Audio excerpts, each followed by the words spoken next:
Our first panel this morning, ladies and gentlemen, is going to tackle the topic of guns and gangs, and of course it's an issue that so many of our communities are facing. Absolute privilege to be able to moderate this incredible panel.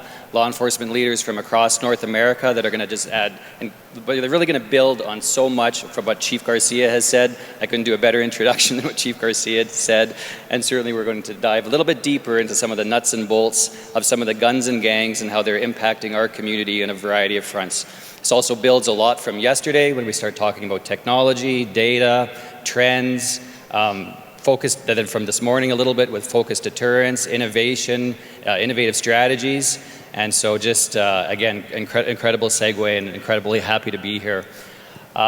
We only have an hour, and it is impossible to do justice to this topic in an hour, especially with so many people with so much to say. So we're going to dive right into the questions. We'll start right off the hop. The first question is literally taking a look at guns and gun crime, at organized crime, some of the challenges that exist in the nature of those events, and how they perhaps changed over the years. Inspector Hurd, Phil, over to you. Thank you. Yeah, I think, in an increasingly global, interconnected world, we're really seeing, the fluidity of organized crime groups across Canada as well as internationally.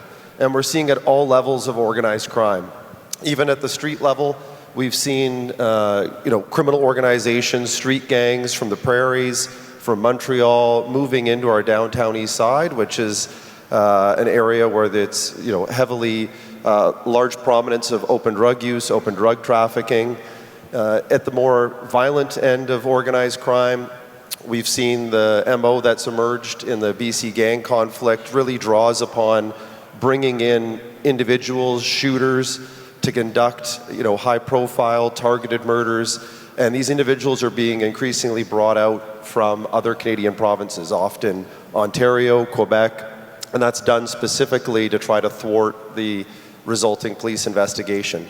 And at the top end, we've increasingly seen international proliferation of crime groups, whether that's, the cartel, members of organized crime from other countries directly being set up in our communities. And as we talked about briefly yesterday, Dr. Turner from Help Seeker aptly pointed out, we've turned from communities where we historically worried about the importation of substances, and now, we're seen increasingly as an exporter of substances, and these crime groups looking to leverage, Canada, our ports, to further their aims internationally.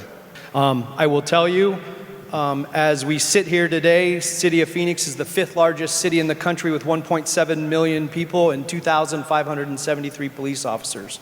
In that same city, there are 3,000 gang members and 100 gangs.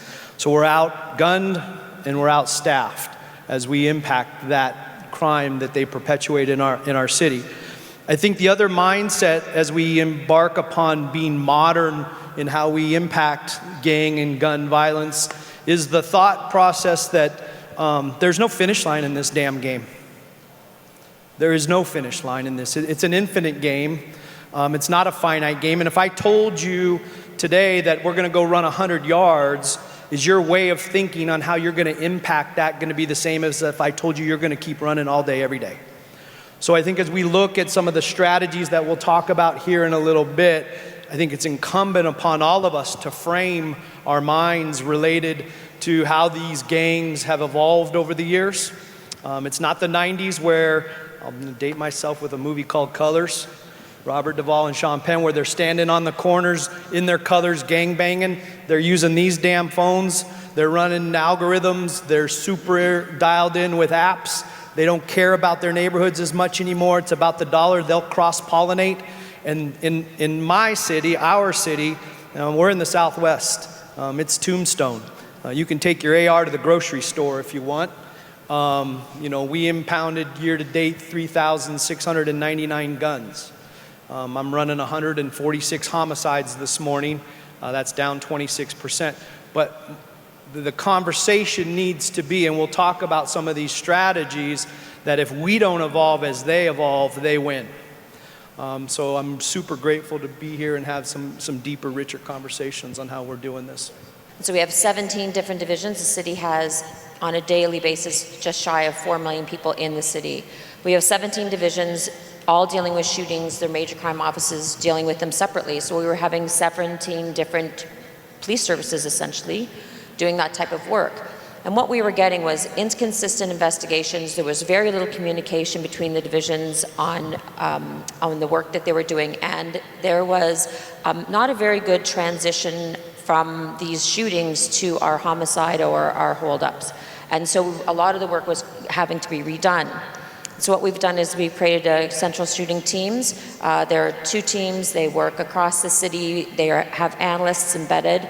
Those analysts are those people who have those connections across the country, across the continent. God, I can remember back in the day when somebody said, we're going to have a civilian analyst, and we said, not likely. And now we fight over them. I'll trade you 2 cops for an analyst. So our analysts talk across the continent, and we're able to identify those trends that are happening in all of our organizations and in all of our cities.